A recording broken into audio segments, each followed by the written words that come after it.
Je l'ai apparu vers ma mère, c'est bon. Voilà. Alors bonsoir, on va essayer de parler de la paracha de Béchalach. Réchalach. Voilà. Alors, de quoi parle la paracha de Béchalach? On va dire elle a cinq sujets. Cinq sujets. Le premier sujet, c'est la guerre contre l'Égypte, la dernière guerre contre l'Égypte, c'est-à-dire la traversée de la mer. D'accord? La traversée de la mer avec la Shira, c'est-à-dire on va voir ça tout à l'heure. Donc, il y a la guerre contre l'Égypte. Et le dernier sujet, c'est la guerre contre Amalek. Ah oui. Donc, ça fait un pendant. Et le deuxième sujet, c'est qu'il y a euh, tlounot, c'est-à-dire il y a des revendications de la part d'Israël avec des histoires il n'y aurait pas assez d'eau, etc. Et en quatrième, il va y avoir la même chose. Israël va demander si on n'a pas d'eau. Donc c'est D'accord? symétrique. C'est symétrique, c'est chiastique. D'accord? Oui. Premier comme le dernier, le deuxième comme le quatrième, et le troisième, c'est la manne. Oui. C'est l'histoire de la manne.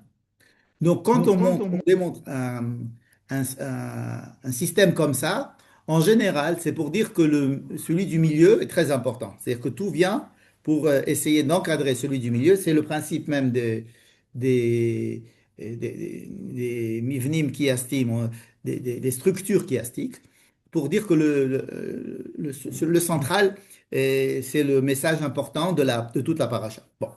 Donc, on va essayer de dire un mot à propos de toutes ces étapes-là, en gardant ce schéma-là. La première, la première guerre, on va la comparer avec la dernière guerre. Avec les demandes d'eau, peut-être on va pas trop insister. On va insister aussi peut-être un peu sur la manne. Bon.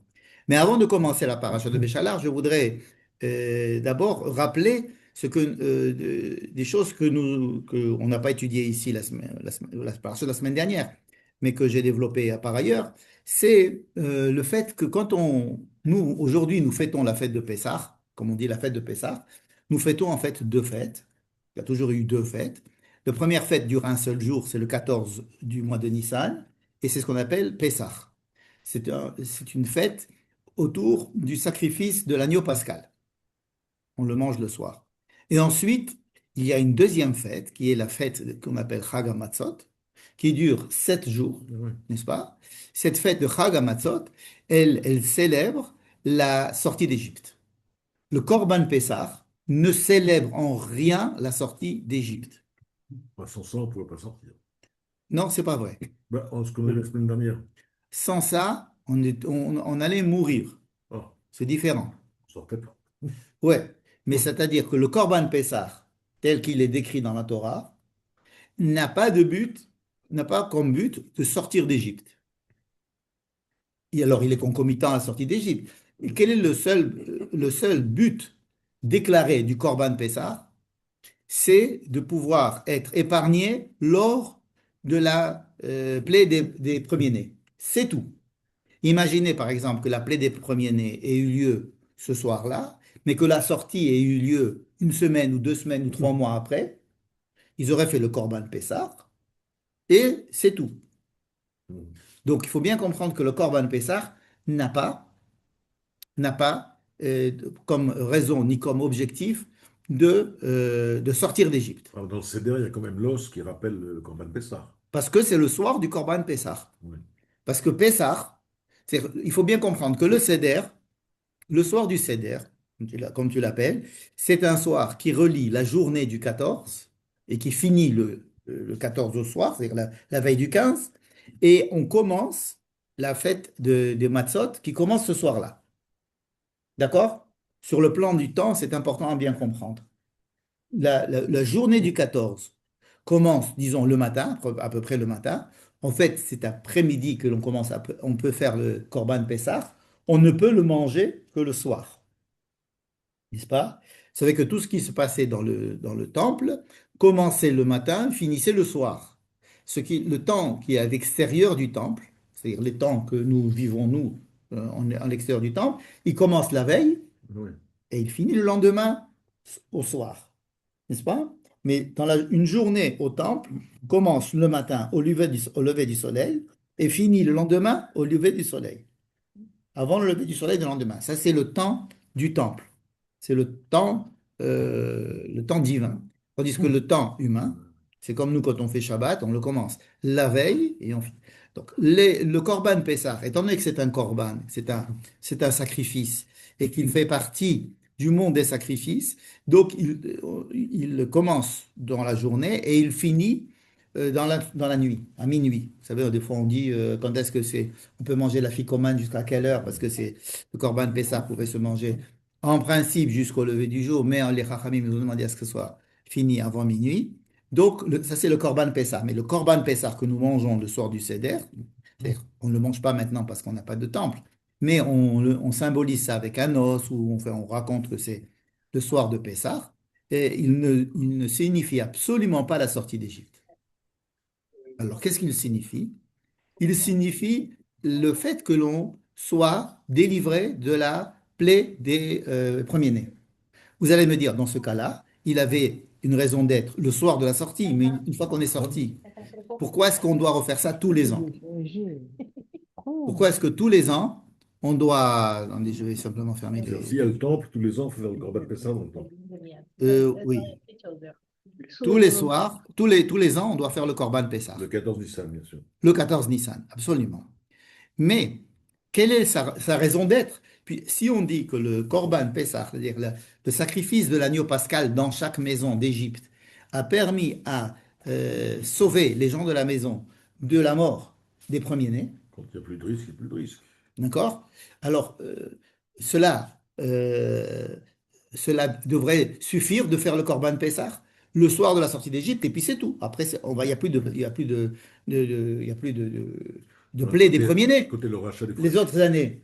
le rachat des premiers-nés ou le Corban des premiers. Alors, le rachat des premiers-nés, c'est lorsqu'on a un premier-né. Oui, mais c'est tout le temps. C'est tout le temps, mais ça n'a rien à voir avec le Corban Pessah. Tu as Ouais. raison que le rachat des premiers-nés a été dit dans la semaine dernière, dans Kadesh Likol Bechor Betel Kol Rechem, parce que tous les aînés m'appartiennent, le peuple d'Israël en tant qu'aîné appartient à Dieu. Et alors, le Corban Pessah, qu'est-ce qu'il fait?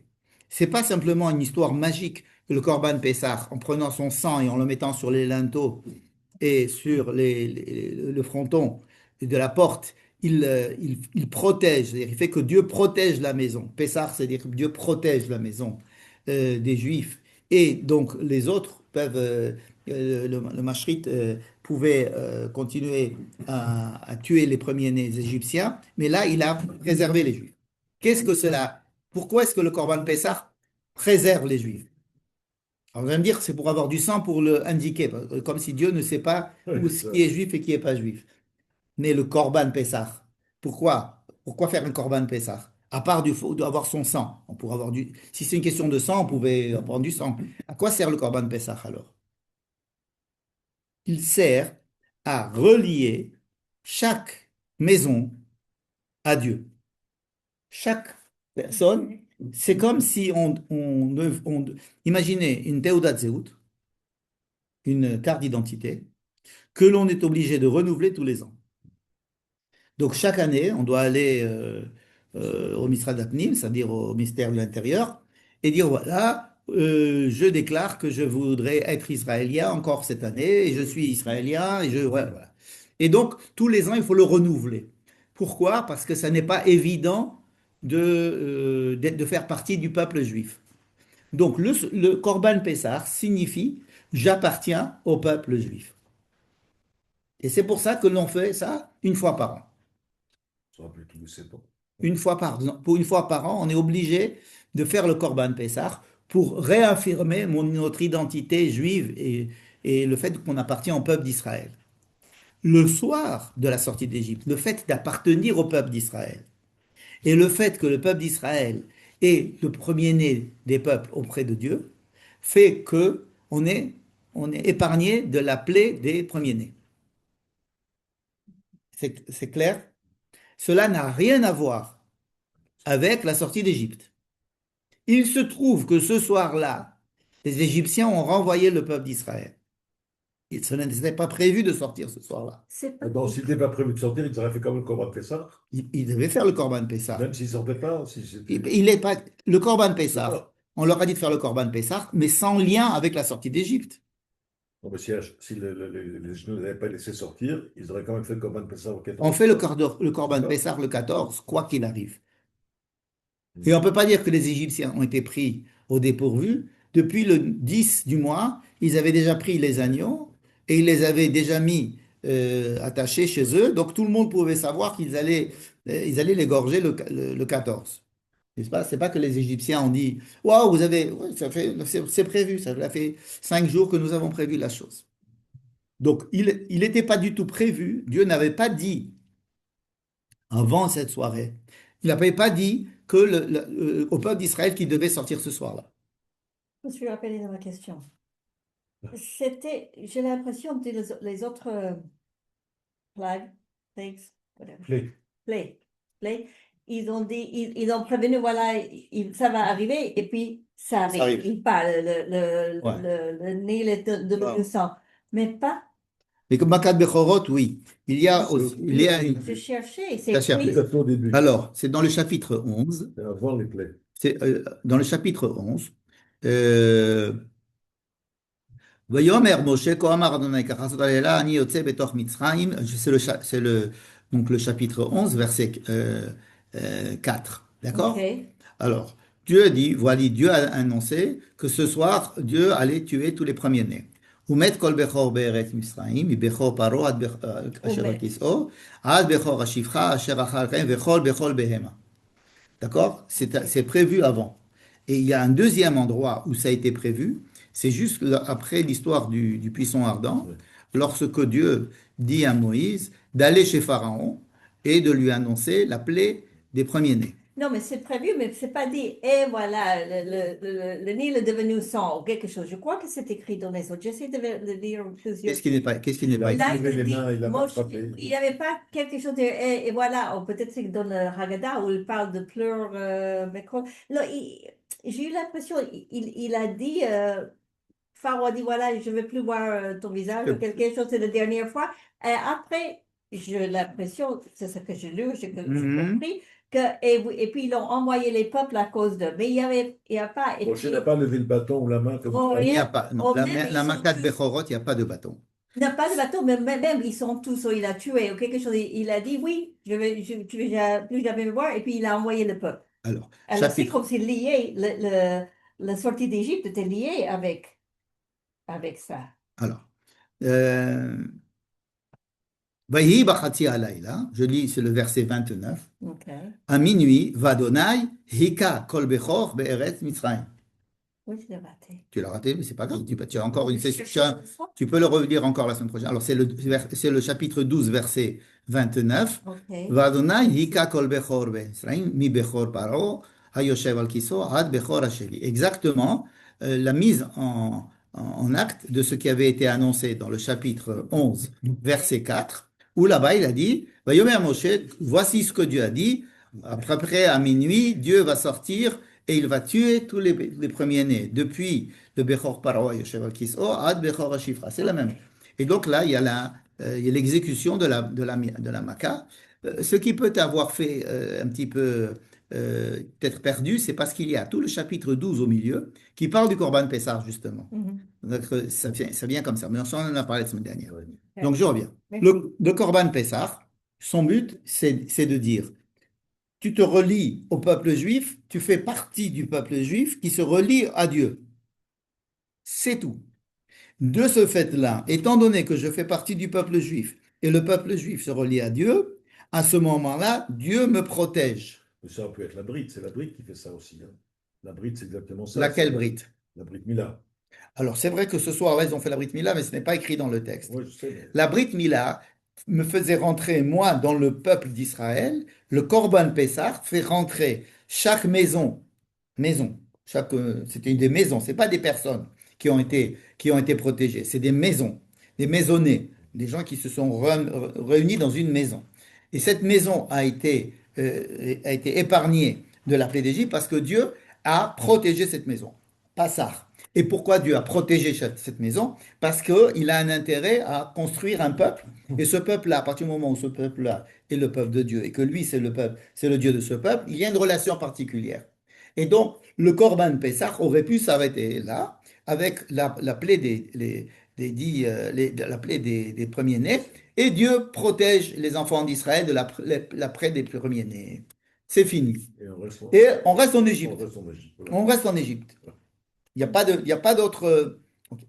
Mais il se trouve que ce soir-là, Pharaon et tous les Égyptiens se sont levés, ils ont dit, on ne veut plus de vous, ils les ont chassés. En les chassant, les Juifs étaient obligés de partir. Ils sont partis, ils n'avaient pas préparé la sortie. Ils n'avaient pas fait des sandwichs, ils n'avaient pas préparé leurs valises, ils n'avaient rien préparé de particulier. Et ils sont partis rapidement, très très rapidement. Bechipazon, comme on dit, très rapidement. Et il se trouve donc que cette date-là de la sortie d'Égypte, provoquée par le rejet des Égyptiens, d'accord? C'est les Égyptiens qui ont fait que le Béné Israël sont sortis d'Égypte ce soir-là, n'est-ce pas? Ça a fait que cette date-là du 15, parce qu'ils sont sortis le 15, d'accord? C'est-à-dire le lendemain du Corban Pessah, ok? Donc le 15 va commencer une fête qui va relater cette sortie d'Égypte. Or, cette fête-là, que nous appelons la fête des matzot, puisque pendant 7 jours, nous allons manger les matzot, cette fête-là va fêter la sortie d'Égypte. Donc les matzot, ça fait référence à la sortie d'Égypte. Le Corban Pessah ne fait pas référence à la sortie d'Égypte. Le Corban Pessah fait référence uniquement au lien que nous avons avec Dieu, qui a fait qu'on a été protégé ce soir-là de Makat Bechorot. Bien. Bon, bah, Et c'est- donc maintenant, Le Corban Pessah, il passe quand même un peu. Enfin, maintenant qu'on n'a plus le temps, il passe un peu quand même derrière, quoi. Enfin, je veux dire, oui, on ne fait pas le Corban Pessah aujourd'hui, depuis qu'il n'y a pas le temple. Il est interdit de faire le Corban Pessah sans le temple. Euh, Ce qui fait que ça reste qu'une histoire. c'est ça. On y fait allusion, mais on n'a même pas le droit de dire, pour qu'on achète la viande pour manger le soir du Pessah, on dit que c'est la viande du Pessah. On n'a pas le droit de dire que c'est la viande de Pessah pour ne pas qu'on croit que c'est la viande du Corban Pessah, qu'on croit qu'on est en train de manger la viande du sacrifice pascal, parce que justement, on ne peut pas manger le sacrifice pascal, parce qu'on ne peut pas l'abattre au temple. D'accord? Mais ça reste, la fête de Pessah reste quand même. C'est que ce jour-là est un jour qui a été célébré depuis la sortie d'Égypte jusqu'à nos jours comme la sortie, le jour de Pessah. Ça fait quand même Pessah. Pardon? On l'appelle quand même Pessah, on l'appelle pas Matzot. Alors, il faudrait appeler les 7 jours, Ouais, ouais, il faudrait les appeler Chag HaMatzot. ouais. Parce que nulle part, c'est écrit Chag HaPessah à propos de ces 7 jours. Le Pessah, c'est uniquement le 14 et le 14 dans la journée et la nuit et la soirée qui suit. Ouais. D'accord. Pourtant, il y a une description qui est un petit peu antidatée dans la Torah, dans ce qu'on a vu la semaine dernière, où on parle d'une fête de 7 jours. Or, il n'y a pas d'explication pourquoi on va faire une fête de 7 jours. Premier jour, fêté. 7e jour, fêté. C'est dit la semaine dernière, dans la paracha de la semaine dernière, mais il est évident que c'est quelque chose qui a été dit après. Hein, on a lu les versets qui ne pouvaient pas être dits avant. Et vous ferez ça parce que, comme ça, vous vous souviendrez que je vous ai fait sortir d'Égypte. Or, ils ne sont pas encore sortis quand ils le disent. D'accord? Donc, il y a une fête. Il faut comprendre pourquoi il y a une fête de 7 jours. Oui, pourquoi 7 jours? Alors, le premier jour sera fêté, le 7e jour sera fêté. Et donc, ça fait une fête de 7 jours qui concerne la sortie d'Égypte. Alors, il est probable, ça n'est pas écrit dans la Torah, mais les sages l'ont déduit, que le 7e jour est fêté pour justement ce qui va se passer dans notre paracha, à savoir la traversée de la mer. Donc, les Juifs sortent d'Égypte, renvoyés par les Égyptiens, renvoyés par les Égyptiens, et il se trouve que Dieu va faire, il va se dire, je ne veux pas les faire rentrer en Israël maintenant, d'accord? Je vais leur faire un petit détour et il organise une mise en scène où il va amener le peuple d'Israël face à la mer. Et ça prend 7 jours. C'est pas dit dans la Torah combien de temps ça prend. C'est pas, ouais, il y a des avions depuis hier. Des Et puis, exercices. Ouais, alors, Il n'y a pas écrit dans la Torah combien de jours se sont passés entre l'un et l'autre. Ça, c'est sûr. Mais les rabbins ont dit qu'ils se sont passés 7 jours. Ah, C'est les rabbins, mais ce n'est pas écrit dans la Torah. Et donc, le jour où ils ont traversé la mer, c'est justement ce 7e jour. D'accord? Alors, qu'est-ce que c'est que cette mise en scène que l'on lit dans notre paracha, qui est que Dieu a fait prendre le peuple d'Israël, il les a déviés de leur route tout à fait naturelle, c'est-à-dire sortir d'Égypte pour entrer en Israël. Il a dit, c'est pas le moment. C'est pas le moment. Et il les amène dans le désert, face à la mer, dans un endroit où il n'y a pas où aller, ni à droite, ni à gauche, ni devant. D'autre part, Dieu va, va réveiller le cœur de Pharaon en Égypte et il va lui dire, eh oh, tu t'es fait avoir, va courir après. Donc il va prendre, il va faire, donc il va manipuler un pharaon qui va regretter d'avoir laissé le peuple, d'avoir fait partir le peuple, et donc il va revenir avec son armée. Et donc on retrouve le peuple d'Israël bloqué entre l'armée d'Égypte et la mer en face. Et c'est le sujet de notre paracha, le premier sujet de notre paracha. Et là, on se dit, pourquoi est-ce que Dieu fait ça? hmm. Pourquoi Dieu fait ça? Pourquoi il prend les Juifs, il les met dans ce cul-de-sac? Pourquoi il prend les Égyptiens, il les ramène là? Alors, c'est écrit, c'est que Dieu dit, parce que je veux vous montrer quelque chose que vous n'avez pas vu jusqu'à présent. C'est pas simplement voir, c'est vivre et comprendre des choses qu'ils n'ont pas vécues jusqu'à présent. Il faut bien comprendre que le peuple d'Israël était en Égypte pendant qu'il y avait les 10 plaies, mais il n'a pas ressenti les 10 plaies. Alors, il a pu les ressentir en négatif ou en positif, disons que il les avait pas, mais ils étaient assez passifs. Tout ce qui va se passer entre le moment où ils vont sortir d'Égypte et le moment où ils vont rentrer en Israël, c'est-à-dire à la fin de la Torah, donc je parle depuis la sortie d'Égypte jusqu'à l'entrée en Israël, toute cette période va avoir qu'un seul but, c'est les préparer à rentrer en Israël. Cela veut dire qu'il est très difficile d'amener le peuple d'Israël en Israël dans des conditions, j'allais dire, minimales de conscience et de savoir qu'est-ce qu'ils vont faire en Israël. Parce que amener un peuple en Israël sans préparation, sans savoir qui, pourquoi, quoi, comment, c'est l'échec assuré et ils vont repartir tout seuls. C'est-à-dire quelqu'un qui va rentrer en Israël parce qu'il pense que c'est sympathique ou bien parce que il fait beau, il va pas tenir longtemps. D'accord. Donc, tout ce qu'on va étudier dans la Torah, à partir de ce moment-là, ça va être que des étapes de maturation du peuple, sans arrêt. Notre paracha, ça va être donc une grande étape de la maturation du peuple. Cela ne veut pas dire du tout que la maturation a été menée à son terme à la fin de la paracha de Béchalach, ni à la fin de la Torah, ni à ni Il a de fallu Shemot, 40 ans. mais il a fallu 40 ans au moins. Parce que quand ils vont rentrer, ça va être encore extrêmement fragile. Et tout le livre de Devarim, de Moïse, ça va être une répétition et essayer de leur apprendre cette fois-ci tous les messages qu'il fallait leur apprendre pour essayer qu'ils aient le moins de surprises possibles et qu'ils aient le maximum de compréhension de quoi il s'agit. Parce que être en Israël, pour être juif déjà, c'est pas facile à comprendre. Mais être juif en Israël, c'est encore moins facile. Et c'est très difficile d'être en Israël tout en se rappelant pourquoi on est là. Et donc c'est tout le but du livre de Devarim. Tout le livre de Devarim, ce n'est que ça. Rappeler pourquoi, pourquoi vous allez être en Israël. Et surtout, n'oubliez pas Aleph 1, 2, 3, 4, 5. Pourquoi? Je vais vous donner déjà des grandes lignes qui vont se passer dans notre paracha. Il y a une chose que le peuple d'Israël n'a pas encore bien vécu et qu'il va vivre pendant la traversée de la mer, c'est-à-dire quand Dieu va dire, vous vous sentez maintenant dans un cul-de-sac, voilà les Égyptiens ils viennent. Le peuple a peur. Le peuple a peur. Il y a écrit que le peuple a eu très peur. D'accord?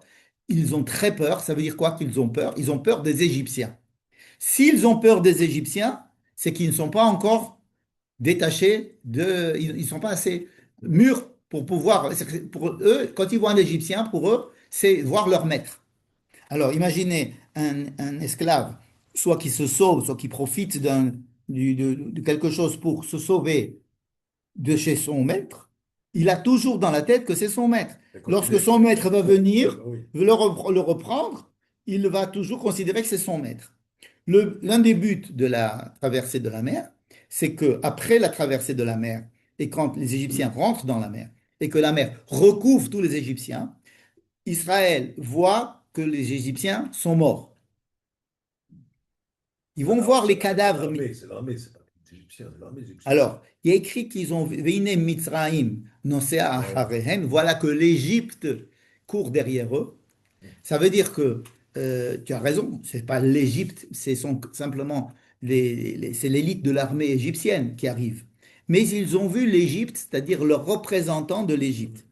Et cette histoire de la traversée, euh, euh, ils vont voir que l'Égypte est morte. Ils vont voir l'Égypte mort. Et les rabbins disent, ils ont vu le sar, le représentant céleste de l'Égypte qui était mort. Ils ont vu la mort de l'Égypte. Ils n'ont pas vu simplement que des soldats mourir, mais ils ont vu la force égyptienne, l'Égypte mourir. Et c'était indispensable, cette deuxième étape de la sortie d'Égypte, et donc qui est fêté le septième jour des Chag HaMatzot, n'est-ce pas? Parce que c'est à ce moment-là seulement qu'ils vont vraiment sortir d'Égypte. Certains rabbins considèrent la sortie du ventre du bébé et le fait de couper le cordon. Ah oui, c'est aussi Comme le deuxième. c'est aussi 7 jours. Non, non, non, le cordon ombilical, c'est tout de suite. Mais c'est une étape on coupe vraiment le cordon. Ils ont coupé le cordon le septième jour lorsqu'ils ont vu les Égyptiens morts. Ça, c'est une première chose. Donc, ils avaient peur d'Égypte. Ce qui va se passer dans les versets de cette traversée, ils vont commencer à avoir peur de Dieu. Vayireu et Adonai. Mhm. Ils ont eu peur de Dieu. Et peut-être que toute cette histoire-là de la traversée va servir à quelque chose qui est tout à fait temporaire, mais qui est indispensable. C'est quoi? C'est de passer de la servitude d'Israël envers l'Égypte à la servitude d'Israël envers Dieu. Ça veut dire qu'ils vont passer d'un état d'esclavage à un autre état d'esclavage. D'accord? Pourquoi je dis que c'est provisoire? Parce que le but, c'est de les faire entrer en Israël et qu'ils arrêtent d'être esclaves. Tout en se rappelant qu'ils sont Dieu, ils sont là avec Dieu. Je répète, en Égypte, ils sont esclaves d'idéologie idolâtre et d'êtres humains. Il y a les esclavagistes, il y a les pharaons, il y a toute la pyramide de pouvoir d'Égypte qui les a formés pour qu'ils soient des esclaves d'êtres humains. Ils doivent, pour être indépendants, pour être libres, donc ils doivent passer par une période intermédiaire. Et cette période intermédiaire, c'est la période qui est décrite en filigrane dans toute la paracha, comme on va le voir tout à l'heure. À savoir, pour passer d'être de quelqu'un esclave d'un homme à, à être libre complètement, il faut passer par l'étape où on est esclave de Dieu. Alors, pourquoi est-ce que c'est une étape indispensable? Pourquoi est-ce qu'on ne peut pas passer de esclave d'un homme à entièrement libre? Parce que être esclave d'un homme, c'est un modèle qui fait que si je ne suis pas esclave d'un homme, ben je serai esclave d'un autre homme. C'est-à-dire que quand on est formaté pour être esclave de quelqu'un et que ce quelqu'un disparaît, on va redevenir esclave de quelqu'un d'autre ou de quelque chose d'autre. De quelque chose d'autre, ça veut dire de n'importe quoi. Ça veut dire que sortir d'une addiction, le principal danger, c'est de rentrer dans une autre addiction. Donc, qu'est-ce que c'est qu'être esclave de Dieu? c'est OK. On va d'abord on va donner une addiction. On va vous mettre esclave de quelque chose. Mais c'est pour définir ce quelque chose, on va le couper de tout ce que vous pouvez imaginer. Et on ne le voit pas, il est au-delà, c'est quelque chose qui est transcendant. Être esclave de quelque chose qui est transcendant, ça va être compliqué aussi. Mais ça va permettre de sortir de l'esclavage d'Égypte à rentrer dans l'esclavage de Dieu. Ça n'a pas vraiment marché, puisqu'il a attendu 40 ans que ce soit une nouvelle génération qui n'était pas esclave qui rentre en Israël. Nahon. Donc Ça n'a pas marché, c'est-à-dire que rien ne marche. Dans la Torah, rien ne marche. Non, non, c'est vrai. La Torah ne raconte pas des histoires qui marchent. La Torah raconte des histoires qui ne marchent pas, qui marchent à moitié. Sinon, si ça marchait, alors c'est plus la peine d'en parler. C'est parce que ça n'a pas marché qu'on revient sur ces histoires pour savoir comment est-ce qu'il faut qu'elles marchent. Ce qui fait que lorsque ils vont passer 40 ans dans le désert, ils vont apprendre à être esclaves de Dieu, avec l'intention de, quand ils vont entrer en Israël, d'arrêter d'être esclaves de Dieu, tout en continuant à savoir que Dieu est le créateur du monde, en ayant du respect pour lui, de tenir en...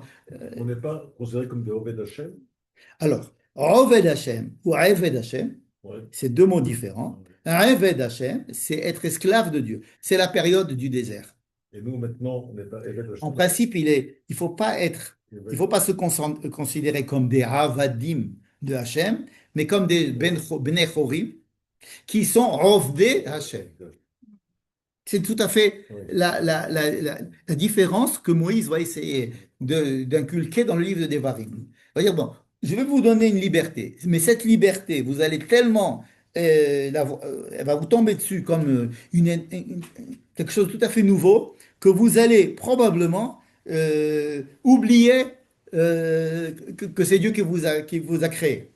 Donc, les Juifs, ils sont très extrémistes. Ça veut dire que dès qu'ils commencent à rentrer dans un truc, ils le font à fond, Il n'y n'est-ce a pas pas? que le mot de Dieu dans le Parim. Il n'y a pas du tout, il y a très peu, non? Dieu ne parle pas. Oui. Dieu ne parle pas. Il y a le nom de Dieu, mais Dieu ne parle pas. Ça veut dire qu'il parle que vers la fin, Dieu parle à Moïse. Mais autrement, dans tout le livre de Devarim, Dieu ne parle pas. Mais Moïse parle de Dieu. Et va se passer en Israël, il va y avoir l'un danger, ce danger-là dont on parle depuis la sortie d'Égypte, qui va être là tout le temps, présent et sous-jacent. Il va y avoir le danger de retrouver, de recréer des dépendances vis-à-vis de quoi que ce soit, et ça, on va appeler ça l'idolâtrie. D'accord? S'il y a tellement de fois l'interdiction de l'idolâtrie, c'est l'interdiction d'une dépendance. Alors, on va créer une dépendance vis-à-vis de Dieu, mais uniquement par, euh, comme un moyen ensuite de se libérer de cette dépendance vis-à-vis de Dieu, tout en continuant à le respecter. Le but, c'est de faire vraiment des êtres libres en Israël, c'est-à-dire en Eretz Israël, n'est-ce pas? Ce qui fait que si nous parlons de la sortie d'Égypte, on résume ce qu'on a dit. On est sorti le premier jour, mais on n'était pas complètement conscient, ni on n'était pas sûr. C'est pas nous qui sommes sortis, quoi. On nous a chassés. On nous a chassés. Alors on était obligé de sortir. Bon. Ensuite, Dieu, il a dit non, ça suffit pas. C'est pas comme ça que je veux que ça se passe. Je veux que vous viviez la chose où vous allez comprendre certaines choses, que vous passiez de la peur de l'Égypte à la peur de Dieu, que vous passiez, que vous allez commencer à prier. Une des choses que l'on voit dans notre paracha, c'est la première fois que le peuple d'Israël prie. Quand Moshe prie, Dieu l'engueule en disant arrête de prier et avance. On va revenir à ça, c'est à propos de la prière que Moïse fait pour s'en passer le truc. On va y revenir, mais je parle du peuple d'Israël. Ils n'ont jamais prié jusqu'à présent. Ils n'ont jamais prié. Et ils n'ont jamais dit merci. Ils n'ont jamais chanté le Hallel. Vous allez dire, oui, mais on a vu au début du livre de Shemot que le peuple d'Israël va yitzhaku, va ta'al shavratam, el ha-Elohim. Ça veut dire qu'ils ont crié, mais ils n'ont pas crié à Dieu. Ils ont crié, et leur cri est monté à Dieu. Et leur Dieu a dit, c'est-à-dire qu'ils n'ont pas prié Dieu. Ils ont crié. Ouais. Ils ont crié. C'est une bonne chose déjà de crier. On n'en peut plus. Hein, regardez ce qui se passe en Iran. Il y a beaucoup d'étapes jusqu'à ce qu'ils puissent aller dans les rues se faire massacrer, en sachant qu'ils vont se faire massacrer, mais quand même, ils essayent une fois, puis ils disent, bon, c'est trop dur, une deuxième fois, c'est trop dur, une troisième fois, c'est trop dur. Là, peut-être c'est la bonne, on ne sait pas. Dans tous les cas, c'est difficile de s'émanciper d'un esclavagisme aussi féroce, hein, n'est-ce pas? Qu'aujourd'hui, on voit très bien dans les télévisions qui se passent en Iran. On voit une dictature qui opprime les gens et qui les rend pratiquement esclaves, esclaves de cette idéologie et même de la. Ils sont obligés même d'adopter cette idéologie pour survivre et de sortir de là. Donc la première fois que le peuple d'Israël a crié, alors Dieu a entendu et là il a décidé de les faire sortir d'Égypte. Mais maintenant, là il y a écrit qu'ils ont crié à Dieu. Ah, crier à Dieu, ça veut dire qu'ils ont prié. Et prier lorsqu'on est en détresse, c'est déjà une très grande étape. Alors, allez, un, ils sont passés de la peur de l'Égypte à la peur de Dieu. Vayireu et Adonai. Ensuite, Vaya Aminu Badonai. Ils ont eu confiance en Dieu. Vaya Aminu Badonai. Ils ont confiance en Dieu et en Moshe. Jusqu'à présent, ils n'avaient pas confiance en Moïse. C'est après le passage de la mer Rouge. Ouais. Ils ont eu confiance. Vaya Aminu Badonai, Moshe Ravdo. Donc, qu'est-ce que c'est confiance? C'est-à-dire qu'ils ont pu se laisser aller, se mettre leur vie entre les mains de quelqu'un d'autre que Pharaon. Ce quelqu'un d'autre, ils ont pu voir qu'il avait une action directe dans le monde. Et donc, il y a pas plus que d'être entouré de mer d'un côté et la mer de l'autre et marcher au milieu et de sentir quelque chose de tout à fait miraculeux, hein, au sens vraiment, on entend miracle, et de sentir les choses. Les rabbins disent, ils ont perçu Dieu plus que n'importe quel prophète. Hein? Rata Shifra Alayam, Ashelora Yecheskel Ben Bouzi à Cohen. Parce ils ont vécu la chose en elle-même.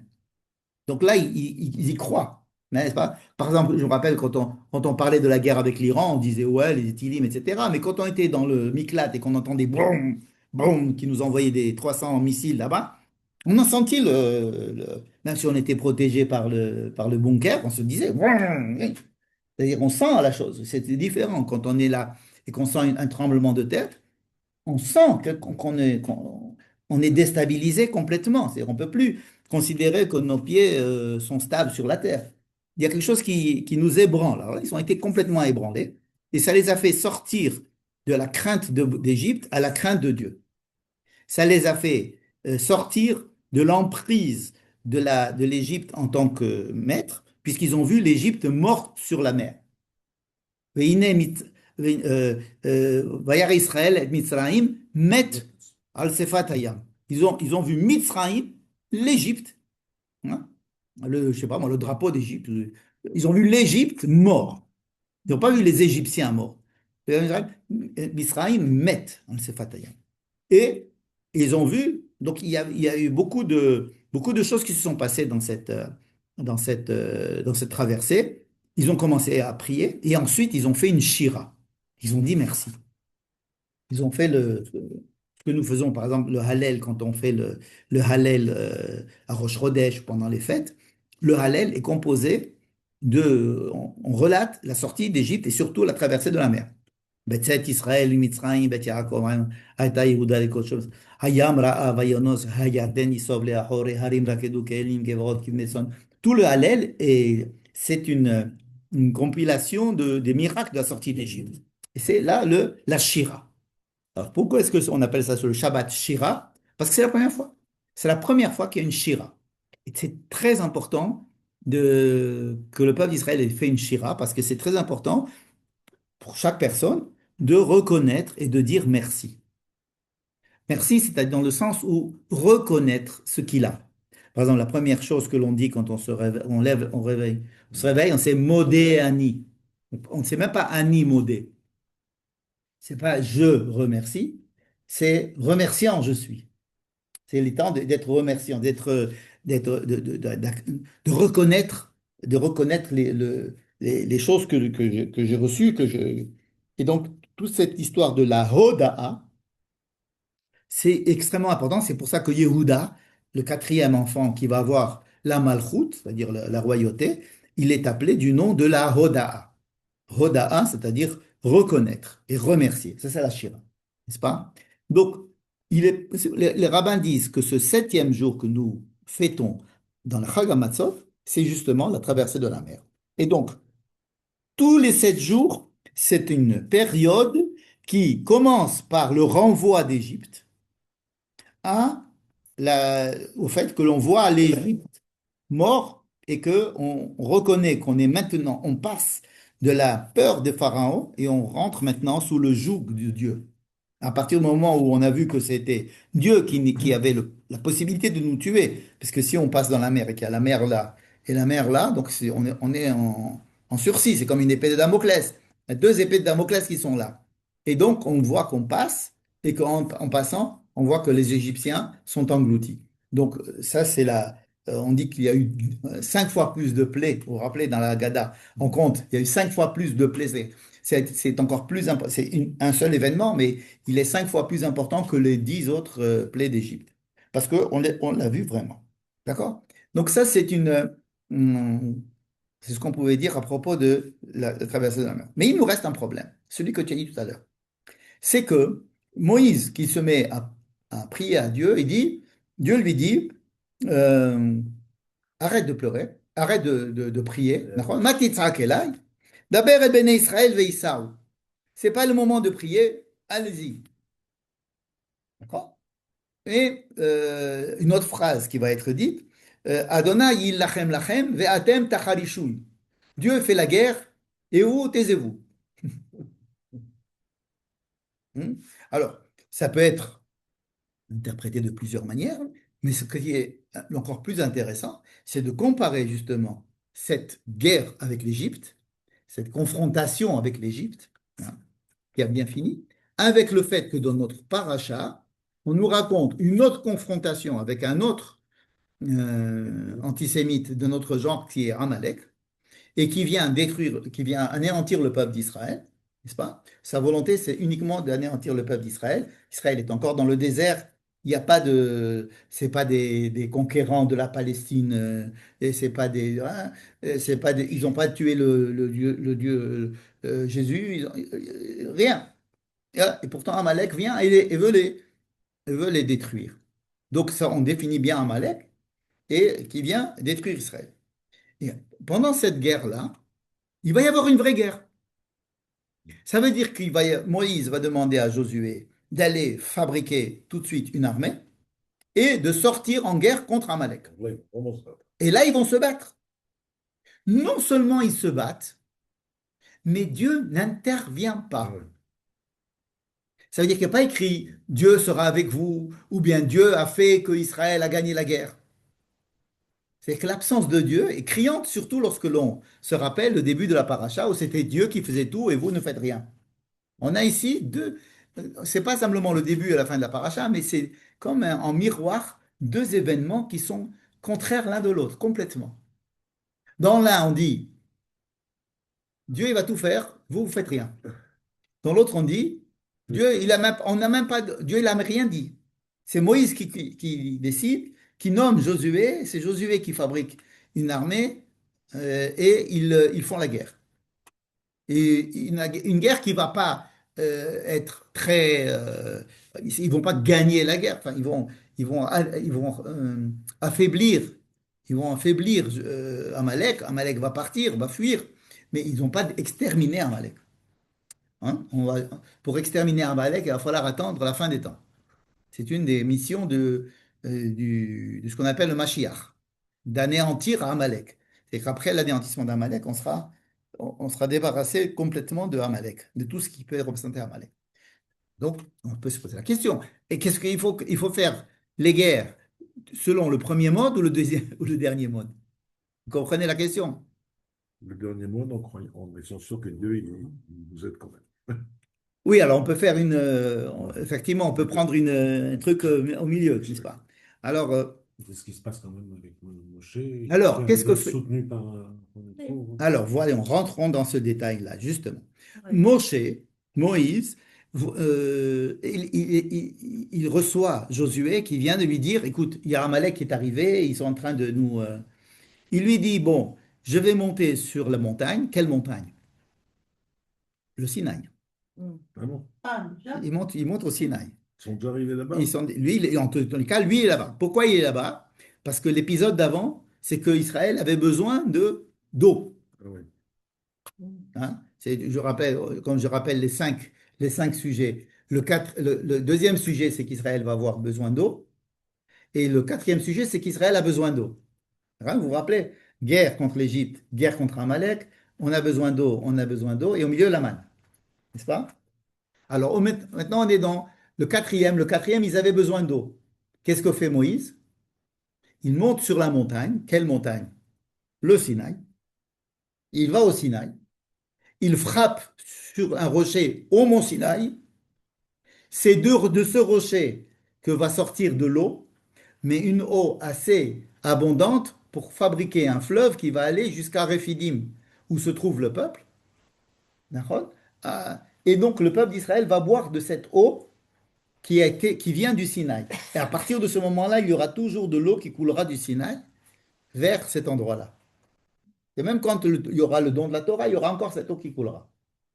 N'est-ce pas? Donc, l'histoire du bâton. Moïse frappe le rocher et il en sort beaucoup d'eau. C'est du mont Sinaï. Donc, il y est toujours sur ce mont Sinaï. Il est en train de descendre du mont Sinaï lorsque Josué lui dit, les Amalécites sont venus nous détruire. Il lui dit, va toi, tu vas t'occuper de la guerre. Moi, je vais remonter sur la colline, sur le mont Sinaï. Et, il tend sa main comme ça vers Dieu et il dit, il appelle, qu'est-ce qu'il fait? On pense il appelle Dieu à la rescousse, disons. Mais Dieu ne lui a rien demandé. Il faut bien lire les psukim. Dieu ne lui parle pas du tout dans cette histoire. C'est ça qui est très intéressant. C'est lui qui prend l'initiative de monter sur le rocher et de lever la main parce qu'il se, et donc d'en appeler à Dieu. Et alors, il y a un verset qui dit, mais la main de Moïse était trop lourde. La main de Moïse était trop lourde. D'accord? Vider Moshe, qui veut dire les deux mains. C'est que lui a donné la main déjà. Alors, il y avait avec lui Aaron et Hur, qui sont venus et qui lui ont mis une pierre pour l'aider à avoir la main en haut. Parce que quand il avait les mains en haut, alors Israël gagnait, et quand Moïse a baissé les mains, le peuple d'Israël était en mauvaise posture dans la guerre. N'est-ce pas? Un Rachi extrêmement surprenant. Je vais vous le lire. C'est le Rachi qui dit Vide Moshe Kevedim. Les mains de Moïse étaient lourdes. D'accord. C'est le pasuk Yudbet, donc c'est le chapitre 17, le verset 12. Qu'est-ce que dit Rashi? Bishvil shenit'atzel bemitzvah. Umina acher tartav nityakru yadav. Pourquoi est-ce que les mains de Moïse étaient faibles? Rashi dit, c'est une punition parce que il n'est pas allé faire la guerre lui-même. Ah, Vous vous rendez compte? c'était pas un guerrier, moi, c'était un intello. Comment ça, il n'est pas un guerrier? C'est pas un guerrier. D'abord, c'est un guerrier, il a fait plein de guerres. Qu'est-ce qu'il a fait comme guerre? 40 ans après, il aura 40 ans de plus, il va faire la guerre contre Og. C'est lui qui a tué personnellement Og. C'est lui qui a fait les guerres de la conquête de tout l'Est d'Israël, l'Est du Jourdain. C'est lui qui va faire toutes les Parce guerres. qu'on dit que c'est Yeshua qui rentre en Israël, parce que moi, ce n'est pas un meneur d'hommes au niveau militaire, mais un meneur Ça, d'hommes ça. au niveau intellectuel. Non, il était un meneur d'hommes, disons qu'il était trop idéaliste Ouais. pour Ouais. pouvoir entrer en Israël. Mais guerre, c'est Ouais. Moshe qui a fait les guerres. On dit que c'est lui qui a tué Og, Melech HaBashan, qui était un géant. Il a fait les guerres de l'Est du Jourdain lui-même, alors qu'il avait déjà 120 ans. Hum. Et là, il a 40 ans de moins. Il n'a que 80 ans. C'est un genou. Il a commencé sa vie en tuant un Égyptien, Ouais. n'est-ce pas? Et en délivrant les filles de Yitro de toute une bande de bergers qui sont venus les attaquer. C'est un fort, Moïse. Il est capable. Maintenant, il aurait dû lui-même aller faire la guerre. Regardez ce Rachid, il est formidable.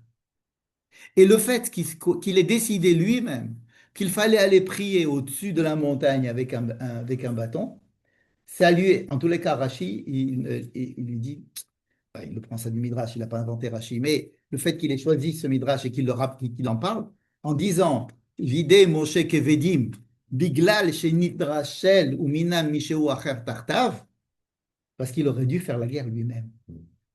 Cela veut dire qu'il y a ici deux philosophies complètement opposées, celle du début de la paracha et celle de la fin de la paracha. Du genre, c'est Dieu qui fait tout, donc si Dieu fait tout, vous ne faites rien. En plus, surtout quand Dieu nous dit ne faites rien. Et à la fin, Dieu n'intervient pas. Et quand on intervient en disant on va faire la guerre, et que Moïse tout seul va aller prier, déjà, Rachid lui reproche d'être allé prier. Mais on ne dit pas qu'il allait prier. Moi, on dit qu'il a levé la main. Mais... Voilà, c'est-à-dire, bon, qu'est-ce qu'il fait quand il lève la main? Il va intervenir auprès de Dieu, disons. Il ne va pas intervenir auprès de... Et ça marche. Hein? Et ça marche. Et ça Oui, marche. oui. Et ça marche, c'est-à-dire que nous avons quand même une aide de Dieu. D'accord. D'accord? Non seulement ça, mais Moïse va déclarer que cette guerre contre Amalek, pourquoi Moïse est monté? Pourquoi Moïse est monté? Pourquoi est-ce qu'il monte et il demande à faire la guerre? Pourquoi il fait les deux trucs? Pourquoi il dit à Josué, va faire la guerre et moi je vais monter? Pourquoi il se met sur ces deux, Il veut être sûr que Hachem est d'accord avec lui. Calme, mais ouais, bon, il faut agir, il faut compter sur Dieu. ouais, alors si tu comptes sur Dieu, tu comptes sur Dieu. Si tu vas faire la guerre, tu fais la guerre. Bon. En fait, il le dit Moïse lui-même. Il dit en fait, ce n'est pas la guerre d'Israël, c'est la guerre de Dieu. Qu'est-ce que veut Amalek? Il veut détruire Israël. Qu'est-ce que veulent les antisémites? Ils veulent détruire Israël. Mais qu'est-ce qu'ils veulent? Ils ne veulent pas détruire uniquement les Juifs. Ils veulent détruire ce que représentent les Juifs, l'idée d'Israël. Alors, ils la traduisent avec chaque Juif, chaque Juive, chaque enfant, chaque vieillard, même, tous représentent l'idée d'Israël. Mais ce qu'ils veulent, c'est combattre Israël. Combattre Israël, c'est-à-dire combattre le Dieu d'Israël, c'est-à-dire combattre l'idée même d'Israël. C'est Dieu qui a fabriqué l'idée d'Israël. Donc il dit Milchama l'Adonai par Amalek. C'est une guerre qui est une guerre. Nous faisons la guerre, mais c'est Dieu qui veut faire la guerre. Oui, il ne le fait pas. Alors il l'a fait. Bon. Il l'a fait, mais à travers nous. C'est ça la réponse. Israël fait la guerre de Dieu. Ouais. Et c'est peut-être l'une des choses les plus importantes. Quand Israël connaissez la blague, le type il dit, il y avait l'inondation, alors ils se réfugient sur une maison et il y a ils essaient de la porter avec une barque qu'ils veulent. Il dit non, on a les pompiers. Il dit non. Il dit Dieu, moi je compte sur Dieu. L'hélicoptère vient. Il dit non, je compte sur Dieu. Et jusqu'à ce que l'eau monte. Et il dit tu m'as pas sauvé. Il lui dit mais je t'ai envoyé les pompiers, je t'ai envoyé ça. Ça veut dire que Israël est la main active de Dieu sur terre. Tant qu'on n'a pas compris ça, c'est-à-dire qu'il ne faut pas penser que. Alors, la première guerre, c'est Dieu qui fait tout avec des grands miracles. Okay, un miracle qui ne va pas se reproduire. Dieu, il a horreur de faire des miracles. C'est celui qui les fait le mieux, mais c'est celui qui a horreur de les faire. Bon. Il le fait uniquement parce qu'on n'est pas en état de comprendre autre chose que des miracles. C'est on est tellement abruti en sortant d'Égypte qu'il a besoin de nous désabrutir avec un truc. D'accord? À la fin de la paracha, on est censé avoir fait un certain bout de chemin. D'ailleurs, la guerre de Amalek, elle va avoir lieu, on dit, juste avant le don de la Torah, n'est-ce pas? Bon. Mais il est possible que ça soit la même guerre qui va se passer bien des années plus tard et qui est reprise ici aussi. C'est-à-dire que elle est écrite, Ok. selon le pshat, elle s'est passée quand Israël était à Rephidim, mais elle représente la fin du chemin, la fin, à la fin d'un bout de chemin, qui a commencé par le fait que Dieu dit je vais vous... c'est comme la naissance. Le gosse, il fait rien en principe pour naître. Des fois, on le sort avec des forceps, comme ça a été mon cas. Il ne veut pas sortir. Alors, il le sort avec des forceps, d'accord? Bon, mais une fois qu'il est sorti, après, on va lui dire, allez, mon fils, allez, hop, commence à marcher, hein, et travaille, et puis marie-toi, et puis c'est ça le but.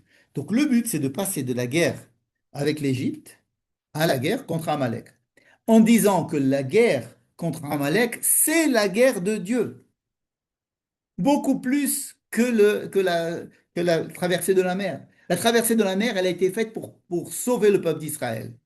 Mais la guerre contre Amalek, c'était aussi pour sauver Israël. Mais c'est Milchama l'Adonai Ba'amalek. Midor, dor.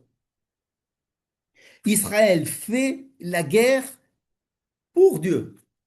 Parce que c'est une guerre qui nous est faite contre nous, parce que c'est contre le Dieu d'Israël qu'elle est faite.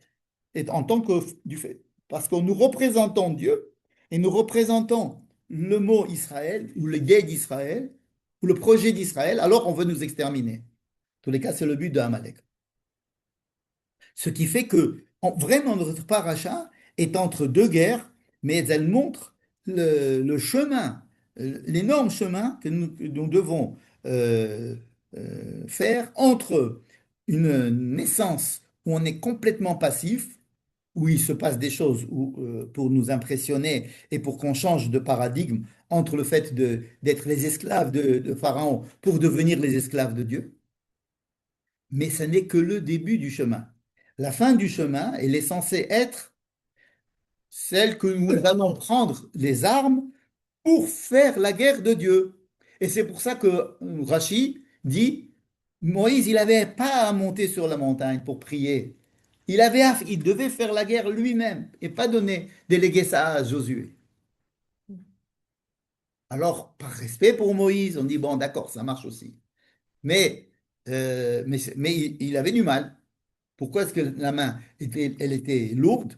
Hein, parce que bon, toute personne qui lève la main, après un certain temps, il ne peut pas. D'accord. Vous avez déjà levé le dé de mariage, comme ça, on vous a dit, non, vous n'êtes pas fait Ouais. prendre. Là, allez, prenez le talit et reste comme ça pendant le discours du rabbin de 3 heures, et toi, t'es comme ça là-bas. Et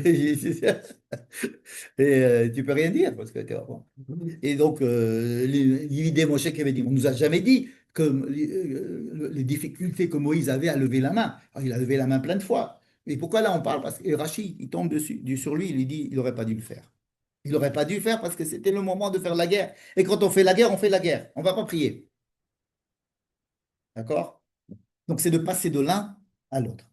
Et donc, pour aller vite, on va aller au centre, c'est-à-dire la manne. Mais vous allez voir que maintenant, on va étudier la manne, on va dire quelques mots sur la manne. Vous allez voir que c'est vraiment le cœur du sujet dont on a parlé jusqu'à présent, à savoir. Le peuple d'Israël demande à ce qu'il y ait, ils veulent manger. Bon, Dieu leur dit, je vais vous envoyer de la nourriture le matin. Vous allez manger de la manne et le soir, je vais vous envoyer des cailles. Et donc, il va y avoir des cailles et vous allez manger le soir. L'une des caractéristiques de la manne, c'est quoi? C'est que tous les matins, on n'a rien au frigidaire. On n'a rien au frigidaire. Le frigidaire, le mésavé, il est vide. Le mésavé, c'est Garde-manger. le garde-manger. Mésavé, Nouméléim, Mizan, Elzan. Alors, ils n'ont rien au frigidaire. Ils n'ont rien. Et le matin, il va descendre de la manne ou il ne descend pas de la manne? Ah, il descend de la manne. Merci. Mais il descend de la manne que pour manger une journée. Il faut qu'ils aillent, qu'ils le ramassent. Et puis, le soir, il n'y a plus de manne. S'ils en ont pris trop, ça pourrit. Le lendemain matin, il n'y a plus de manne. Qu'est-ce qu'ils voulaient? Quel est le désir des enfants d'Israël? Ils disaient, nous, en Égypte, on était esclaves, d'accord, mais nos maîtres, ils nous donnaient à manger. C'est-à-dire qu'on était sûr d'avoir à manger. Et des bonnes choses. Eux ils disent que c'était des bonnes choses, on a toujours des bons souvenirs du passé, n'est-ce pas? C'était formidable le Maroc. Mais quand on va manger, quand on va avoir faim, on sait qu'ils vont donner à manger. Eh bien alors Dieu lui dit, tu sais quoi? De la même manière qu'en Égypte, vous avez fait dépendre votre nourriture des Égyptiens et que vous n'étiez pas indépendant pour aller chercher à manger, parce que le maître, il est toujours obligé de nourrir son esclave. Sinon, l'esclave, il n'a pas de rendement, n'est-ce pas? Donc, même en prison, n'importe où, on est obligé de nourrir les autres. Ce qui fait qu'ils sont dépendants. Ils étaient dépendants et ils veulent continuer à être dépendants. Pendant toute la période du désert, ils vont être dépendants de cette manne. La manne, c'est un manger de dépendants. Moi, je dirais qu'il faut manger autrement, on va plus idée des choses. Ils auraient pu avoir d'autres. Vous avez plein de bétail, etc. Mais il y avait donc, Dieu crée la même dépendance qu'il y avait en Égypte vis-à-vis d'Israël vis-à-vis des Égyptiens qui devaient leur donner à manger. C'est-à-dire qu'ils étaient sûrs qu'après une journée de travail, ils allaient avoir leur ration. Eh bien là, Dieu, au lieu de leur dire, eh ben, je vais vous apprendre à chasser, ou bien je vais vous apprendre à cueillir, ou je vais vous apprendre à, n'est-ce pas, on va passer. Non, il continue à les laisser dépendants. C'était ton idée, Bah, ils sont qui ici. passe du maître égyptien au maître de Exactement. Et ça se voit dans la manne. la même chose. Et quand est-ce qu'ils vont arrêter cette dépendance? Le jour où ils vont rentrer en Israël. Le jour où ils rentrent en Israël, 40 ans, il y en a 40 ans, il y a la manne. Le jour où ils rentrent en Israël, ils rentrent en 10 Nissan. Le 14 Nissan, ils font le Corban Pessah. Et le 15, il n'y a plus de manne. Oui, il rentre en Israël le 15 Nissan, le 15 Nissan. Ouais, ils rentrent le 10 et Ah oui. ils font tout de suite Corban Pessah, le Ah, 14. c'est pas ça. Et le 15, la manne s'arrête. Tout de suite. Tout de suite, la manne s'arrête. C'est-à-dire que l'entrée en Israël, ça va signer l'arrêt de leur dépendance vis-à-vis de C'est Dieu. pour ça qu'ils ne voulaient pas rentrer, les explorateurs. C'est pour ça C'est qu'ils ne voulaient pas y aller. tout à fait. On va devoir Tout à bosser fait. pour manger. Tout à fait. On ne veut pas être indépendant. Bon, voilà. On veut continuer à être dépendant. Et c'est ça leur faute. Tu vois, les gens qui veulent être dépendants de Dieu. On dit, c'est ça ta faute. Tu veux être dépendant de Dieu alors que moi, je veux que tu sois quelqu'un de libre, tout en ayant le respect de Dieu. Mais il faut que tu sois libre. Donc, que tu ailles à t'acheter à manger. Donc, la manne, l'une des caractéristiques de la manne, c'est ce qu'on a dit au début, c'est de passer d'une dépendance aux Égyptiens à une dépendance à Dieu, et ce n'est pas du tout un état souhaitable. D'ailleurs, quand Moïse va parler de cela, avant d'entrer en Israël, il va leur dire, Dieu vous a fait manger ce pain de miskenout. Alors pourquoi Dieu leur a pas dit je vous donne un mois de la manne et après débrouillez-vous de votre niveau? Parce qu'ils n'étaient pas capables. C'était pas prêt. C'était prévu qu'il leur donne un petit peu, mais après la faute de Méraguelim, ils sont restés là-bas, il a fallu continuer à leur donner de la manne. Ils n'ont pas voulu grandir, alors on leur a continué à leur donner le biberon. C'est-à-dire qu'on ne peut pas aller plus vite que la musique. Mais ils étaient capables de faire la guerre. La guerre. Alors, il y a beaucoup de domaines Ouais, ils peuvent où faire la guerre. ils avancent dans certains domaines, dans d'autres domaines, ils régressent. Et c'est vraiment une histoire de cheminement, comme je vous ai dit, entre la sortie d'Égypte et l'entrée en Israël. Mais il faut bien comprendre que l'entrée en Israël, c'est le sevrage complet de la période du désert, c'est-à-dire que la période du désert n'est pas une période qui est souhaitable à long terme. Ce n'est qu'une période de compromission, de compromis, pardon, pour passer d'un état à l'autre. Dernier point que je voudrais souligner à propos de la manne, c'est qu'en même temps que la manne, va leur être donnée la loi du Shabbat. Comment est-ce qu'ils vont se rendre compte que c'est Shabbat? Et c'est la seule fois dans le monde, dans l'histoire, où on peut voir que c'est Shabbat parce qu'il y a quelque chose qui se passe. Deux fois plus. C'est que Shabbat, il n'y a pas de manne. Non, le vendredi, il y a deux fois Et il y a plus. deux fois Vendredi, il y a 2 fois la manne et Shabbat, il n'y a pas de manne. Imaginez, quelle est la différence entre un jour de samedi et un autre jour de la semaine? Sur le plan il n'y a rien. Il n'y a pas la lune qui est comme ça, ou les étoiles comme ça, ou le soleil comme ça. C'est-à-dire, tout est dépendant des astres, mais le Shabbat, c'est quelque chose qui n'est pas dépendant.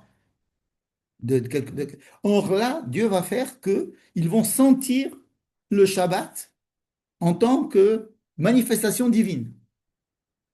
Comme si Dieu, ce jour-là, se reposait. Il ne pouvait pas envoyer de la manne. Donc, on leur instille la notion de Shabbat et d'existence de Dieu Le ventre. par Le ventre. par le ventre et par le fait qu'ils vont voir. Ils vont sortir Shabbat pour chercher des mannes, ils ne vont pas trouver. Hein, et donc, ils vont se rendre compte que c'est de là que la première fois qu'on va leur parler du Shabbat. On va leur parler pour la première fois du Shabbat. Les rabbins disent, mais non, déjà, après la sortie de la mer, ils ont marché 3 jours après la traversée de la mer. Ils ont marché 3 jours, les fameux 3 jours dont on a parlé à un moment donné. Je ne sais pas si vous vous rappelez qu'il fallait que pendant 3 jours, ils soient vraiment libres et qu'après, ils décident s'ils veulent revenir ou pas et qu'au bout des 3 jours, ils continuent. Mais ils n'ont pas de, il n'y a pas d'eau.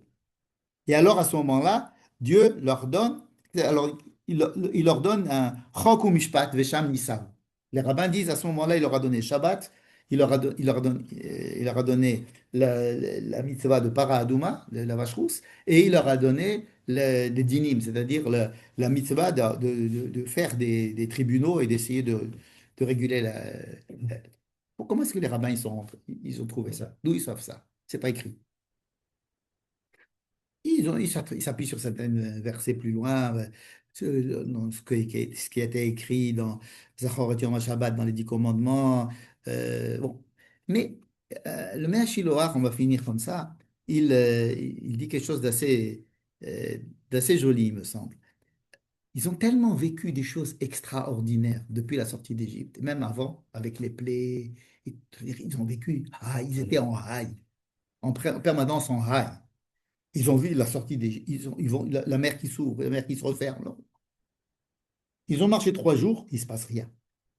Et là, ils étaient down. Alors, Et Belo Mats ou voilà. ils sont restés secs. Et oh, Hein, imaginez, prenez des gosses. Le premier jour, vous les amenez au Luna Park. Le deuxième jour, vous les amenez au parc Astérix. Troisième jour, vous les amenez aux montagnes russes, de machin. Et après, Et quatrième, vous dites, alors, qu'est-ce qu'on fait aujourd'hui? Il dit, ça vous suffit rien. Mais non, qu'est-ce qu'on fait aujourd'hui? Tu nous as habitués à des trucs incroyables. Donc, marcher 3 jours et ils étaient secs. Et alors, Dieu leur a dit, la vie, c'est pas que la traversée de la mer. La vie, c'est même le moment où il se passe rien. Dans ce qui se passe rien. Alors, Shabbat, vous allez voir que vous allez me servir, vous allez avoir un contact avec moi, encore plus intense que les autres jours de la semaine, Dafka, le jour où vous allez rien foutre. Shabbat. Shabbat, ne faites rien, et c'est le jour où je vous invite à avoir une, euh, une vie un peu plus spirituelle que les autres jours. Et Paradouma. C'est-à-dire, vous voyez, il y a des moyens de s'en sortir de façon miraculeuse, même la Tumat Met. Euh, Donc, ne croyez pas qu'il n'y a que les choses zbeng qui marchent. Et les dinim, c'est-à-dire qu'il faut mettre des règles. Il y a des règles.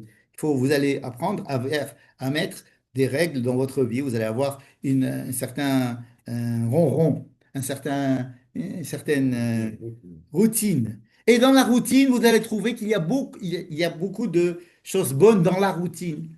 Hein, quand il se passe alors, qu'est-ce qui s'est passé aujourd'hui? Ben, rien, j'ai fait ça et ça et ça et ça comme d'habitude. Eh ben, ça a du bon, la routine.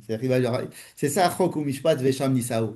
Il dit, sache que même quand tu as l'impression qu'il n'y a pas de truc qui se passe très très important, il y a là aussi moyen de trouver son compte et de trouver qu'à l'intérieur, on peut aussi, comme dit le Méachiloach, servir Dieu, c'est-à-dire avoir quand même sa vie remplie de choses, même si des choses qui ne sont pas extraordinaires comme la traversée de la mer ou tout ce qu'on a vu avant, n'est-ce pas?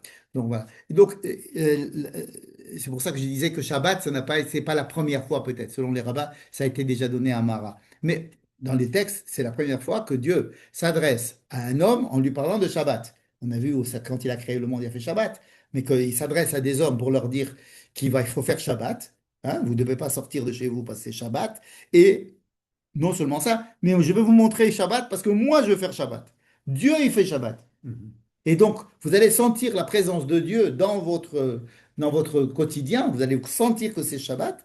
Et c'est une manière de. Après, il va leur dire, bon, j'arrête la manne. Je ne vous montre pas que c'est Shabbat. C'est vous qui devez compter et de faire votre Shabbat.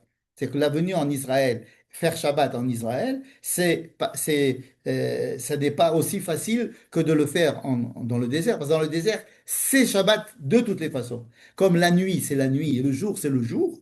De la même manière, c'était Shabbat ou pas Shabbat. Ce qui fait que, en entrant en Israël, lorsqu'on arrête la manne, on arrête aussi la manifestation de Shabbat. C'est à vous à faire Shabbat. Mm. Je ne vous dis pas quand est-ce que c'est Shabbat. Vous devez compter tout seul. 7 jours, vous faites Shabbat. C'est-à-dire qu'on donne à l'homme énormément de liberté et qui vont contredire complètement ce qui va se passer dans le désert. Et alors, pourquoi avoir fait le désert? Non seulement parce qu'ils n'étaient pas capables de passer d'une étape à l'autre sans cette période de transition, mais aussi parce qu'ils vont avoir besoin, lorsqu'ils seront en Israël, de se rappeler de cette période de dépendance, parce qu'il va y avoir comme une certaine sorte de dépendance qu'il va falloir qu'ils mettent en sourdine, mais qu'il faut sans arrêt qu'ils y pensent. Et quand vous serez en Israël, vous aurez l'impression que Dieu n'existe pas. OK? Donc, je vous mets un grand stage avant pour que vous soyez formés à parler de... C'est comme un enfant qui va vivre toute une jeunesse avec ses parents, mais de façon jusqu'à ce qu'il leur dise, j'en ai marre de mes parents, laissez-moi tranquille. Mais tout ça pour que quand il sera indépendant, et c'est souhaitable, il continue à ce moment-là à penser à ses parents et qu'il regrette les parents et qu'il apprécie les parents et qu'il sache que les parents, ils sont derrière lui tout le temps. Faut penser Mais pour cela, il faut qu'il ait eu un stage chez les parents assez intensif au départ. passer Pour de qu'il... Eved à Oved. Voilà, de Eved à Oved. Voilà, passez une bonne semaine. On peut D'accord, répéter pardon. Ouais. que dit le Meshiloch. Un Shiloh, il dit, qu'est-ce qui s'est passé après 3 jours, après la sortie, qu'ils ont quitté la mer? ויסע משה את ישראל מים סוף, נכון? וילכו 3 ימים במדבר, ולא מצאו מים. Il dit, qu'est-ce que c'est? ולא מצאו מים. Pourquoi ils avaient pas d'eau? C'est-à-dire qu'ils n'avaient pas de maïm, c'est-à-dire quelque chose qui les fasse euh, aussi, aussi des expériences tellement éblouissantes comme ils avaient jusqu'à présent. Donc ils ont dit, il n'y a pas d'eau, il y a pas, on est sec, c'est sec. Et alors Dieu, il leur donne, Sham Sam Lo Chok Umishpat, Vesham Nisaou, il va donner un Haïtsa, il va donner un conseil. Il va lui donner, ça c'est la première histoire de l'eau. La deuxième histoire de l'eau, c'est quand il va frapper le rocher. Mais cette histoire, s'il va lui donner un arbre, morceau de bois à mettre dans de l'eau qui était amère, il va la rendre potable, dans le sens où l'eau amère représente la routine qui nous semble fade. Hein, on n'aime pas, on se dit, ouais, il se passe rien, etc. Et on va nous dire, je vais te vous donner des moyens de transformer ce qui est routinier, ce qui est le fait de ne pas travailler, le fait de ne pas être en pleine activité, et de trouver que même dans ces histoires-là, ces moments-là de non-activité, où vous avez l'impression que vous ne faites rien, eh ben, de trouver un travail intérieur du genre Shabbat, du genre Dinim, du genre Paradouma, qui vont vous faire découvrir la profondeur qu'il peut y avoir même lorsque extérieurement il ne se passe rien. Voilà, c'est ça le match. Passez une bonne... avec grand plaisir. Merci à vous. À bientôt. Merci. Merci. On va être plus dernière. Non.